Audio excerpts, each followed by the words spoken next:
welcome to the Cup Council. How are we all? Hopefully all of you are on a fantastic day from wherever you are around the world, and welcome to our post-match reaction to Liverpool's 3-2 defeat to West Ham United. A really shambolic performance by the Reds, quite plain and simple.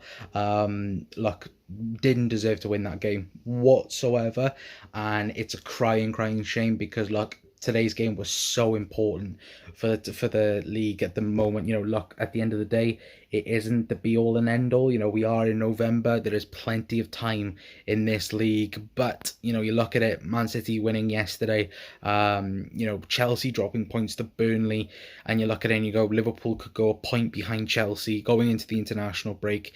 We can then look at, after the international break with having, Arsenal and then Southampton, and you look at it and you go, okay, it looks good then from Liverpool from that. But today was shambolic. Defending was atrocious. It was terrible. And last week we said the same thing. It wasn't like if Liverpool, were good last week against Brighton, and look, they were good at times, but they didn't dominate the game like we did in midweek. The same situation today. I can't remember a time if Liverpool dominated that game apart from maybe the last 10 minutes in the first half when we, managed to equalise due to Trent's wonderful free kick, his first free kick, a goal of the season, goal of the season, then you should say. I believe it's his first free kick goal as well, in over, I believe, 18 months. So, happy that Trent has got, a goal in that sense. But, just everything else about the performance today was diabolical. Ali, look, we all know what qualities Alisson Becker has, and he is, on his day, the best keeper in the world in my opinion. But today was a lack in concentration. The first goal, I know many people are going to have their own thoughts and opinions on it. For me personally, I don't think it's a foul. I just think Ali comes out for it and mistimes it and then gets caught a little bit. But for me, no foul whatsoever. I know I've seen a couple of people on Twitter already saying, oh, but Ogbonna stops Ali from punching it. For me, no, it's just mistimed by Ali. And look, goalkeepers do it. It's one of those mistakes where you just have to hold your hands up and go, it's a mistake, we move past it. But then of course Trent makes it 1-1 just before half time with a beautiful free kick. Mo getting the assist. We should get the assist anyway, by just stamping on the ball for the free kick. But second half, and even before that, as soon as Liverpool scored the goal to make it 1-1, West Ham just changed automatically, going on the counter attack, looking really good going forward. And you know what? They scored their second goal, breaking through. I think Fornals, he looked like he was going to pass it to Antonio and then didn't, and then ran through and then scored. Ali does make a save, but it's not strong enough. I think it's 2-1.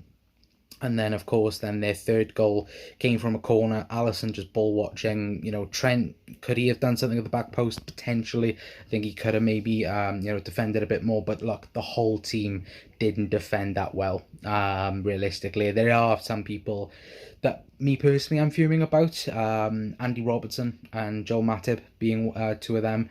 Look, they've had a fantastic season so far, especially Joel Matip. I think he's defended better than Virgil van Dijk. But for me, if it wasn't for Virgil van Dijk today, it could have been 4, it could have been 5, making last-ditch tackles to save people's necks again, Virgil, and that's what the best defender in the world does. And for me, Ali proved that today. He proved, Virgil proved it to me that he is the best defender in the world at the minute. Look, we've conceded 3 goals, but if it wasn't for him, it could have been a lot worse at times as well. But the frustrating thing is Robbo looked so fatigued in this game. Decision making wasn't good. The 1 or 2 passes wasn't good. The runs wasn't good. It's a little bit disturbing, the fact that he had a full rest as well midweek. Look, there's been loads of football since the start of the season, but you look at it and you go, well, should Tsimikas come in? Should he come in? Because for me, Andy Robertson, he is the best left back in world football. He is, period. But it does come down to it whether you know, should Robbo have a break? You know, we've got an international break coming up now. He isn't going to be having any rest because, of course, he'll be playing with Scotland. I think they'll be trying to qualify for the World Cup.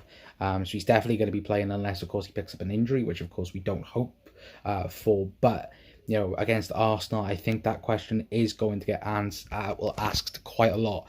Is it going to be Tsimikas? Is it going to be Robbo? I think that's going to be it, because I think Tsimikas is playing that good. I think many people are questioning it, and especially after today's performance, I think something might need to be changed there. But look, it's one of these games where, of course, you have it through a season. You know, Liverpool, you know, we've lost that, you know, 26 unbeaten record that, you know, would have set a club record today if we had, you know, not managed to lose.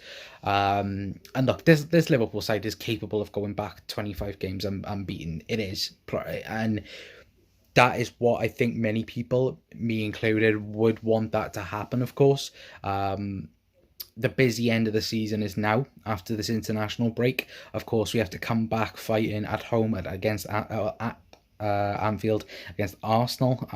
That's going to be, you know, a very telling game. Of course, Arsenal are in form at the minute. I know that they beat Norwich earlier for that, but, you know, just looking at it as well, the midfield didn't really click today, which was weird because it was the same midfield against Atletico that looked so good.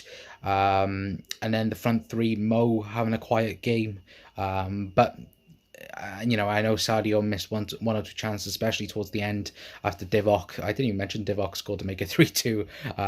That's how, you know, annoyed I was at that point for it. But, you know, we can't rely on Mo Salah to turn up week in, week out. You know, he does so much, you know, throughout the season. You know, he'll go on a run now of, you know, banging goals in because he is the best player in the world at the minute. But today, everyone was off it, wasn't they, guys? And look, like I said, you have games like this throughout a season. The thing is how you bounce back from it. And I think that is going to be the telling factor on whether or not Jurgen Klopp changes one or two things. You know, he hopes to have, you know, Naby back after the break, James Milner after the break, you know, so hopefully that's going to be, well, a thing, and hopefully an impactful thing as well, because realistically, you know, we're going to need it. And I think that the things I know many people are going to be, you know, talking about after this game is whether or not Ben Creswell should have been sent off. I think that's how his name anyway. You know, should he have been sent off, you know, for his tackle on Hendo? For me, I didn't think it was a red card. I know that Holgate was sent off in the Everton game for something very, very similar, but I'd have to go back and see it. I haven't seen it. I've just literally am recording this after the game. I'm really, really fuming, if you guys don't know. This is why I'm literally recording it right now. But look, it was just frustrating, wasn't it? And I think as well, the other thing that annoyed me personally was I think Jurgen should have changed the Thiago situation, you know, a lot sooner. You could tell that the game needed Thiago, and well, it was a bit too late. As soon as, you know, West Ham scored that second goal, I think the writing was on the wall that Liverpool, of course, were chasing the game down then. I think, you know, if we brought on Thiago, we could have controlled the game a lot more, a lot sooner, and, you know, maybe made a difference. But, you know, like I said, you know, fair play to West Ham. They fully deserved the 3 points. You know, you can't beat around the bush.